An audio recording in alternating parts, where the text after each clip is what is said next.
எல்லாத்தையுமே நிறைவேற்றலாங்கன்னா எல்லாத்தையுமே படிப்படியாக கோயம்புத்தூரை பொறுத்தவரை கொடுத்திருக்கக்கூடிய வாக்குறுதிகள் முக்கியமான வாக்குறுதிகள், நிறைவேற்றப்பட வேண்டிய வாக்குறுதிகள், இந்த நகரத்தினுடைய வளர்ச்சிக்கான வாக்குறுதிகள். அதனால் 100 நிறைவேற்றுறோம் 200 நிறைவேற்றுறோம் என்று சொல்வதை விட நாங்கள் கொடுத்திருக்கக்கூடிய எல்லா வாக்குறுதிகளும் நிறைவேற்ற போறோம். அது வருகின்ற காலத்தில் நீங்க பாப்பீங்கன்னா, இப்பவே முதல் வாக்குறுதி நாம சொல்லியிருந்தோம், கோயம்புத்தூர் ரயில்வே ஸ்டேஷன் புதுப்பிப்பது. குறிப்பாக இந்தியாவில் இருக்கக்கூடிய மற்ற ரயில் நிலையங்கள் அளவுக்கு கோயம்புத்தூருடைய ரயில்வே நிலையம் வரணும்னு நீங்க வெகு விரைவில் ஆர்டர் பார்க்க போறீங்க. வெகு விரைவில் ஒரு ஆர்டர் பார்க்க போறீங்க. கோயம்புத்தூருடைய ரயில்வே நிலையம் அடுத்த கட்டத்திற்கு போகும். இன்க்ளூடிங் ஹோட்டல் சொல்ல வரப்போகுது, இன்க்ளூடிங் மல்டி ஸ்டோரி பில்டிங் சொல்ல வரப்போகுது. இது வந்து நம்முடைய தேர்தல் வாக்குறுதியில நம்ம கொடுத்திருக்கக்கூடிய ஒரு வாக்குறுதி. அதெல்லாம் இந்த பட்ஜெட்ல நீங்க அறிவிப்பு பார்ப்பீங்க. ஆனால் எங்களை பொறுத்தவரை 5 பட்ஜெட் இருக்கு.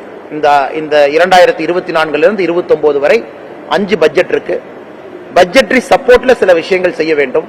சில விஷயங்களை ஒரு துறை சார்ந்து கொண்டு வரணும். ஆனால் ஒரு அமைச்சராக சந்தித்து இப்பவே பேச ஆரம்பிச்சிட்டோம். அதனால எங்களுடைய கமிட்மெண்ட், நாங்கள் சொல்லி இருக்கக்கூடிய வாக்குறுதிகளை நாங்க செயல்படுத்த ஆரம்பிச்சிருவோங்கன்னா, அதுக்கு இந்த முதல் பட்ஜெட்லயே சில வாக்குறுதிகளை நீங்க பார்க்க ஆரம்பிப்பீங்க. அது முக்கியமா இந்த ரயில்வே ஸ்டேஷனை வெகு விரைவில் நீங்க பார்க்க ஆரம்பிப்பீங்க, அறிவிப்பேன்.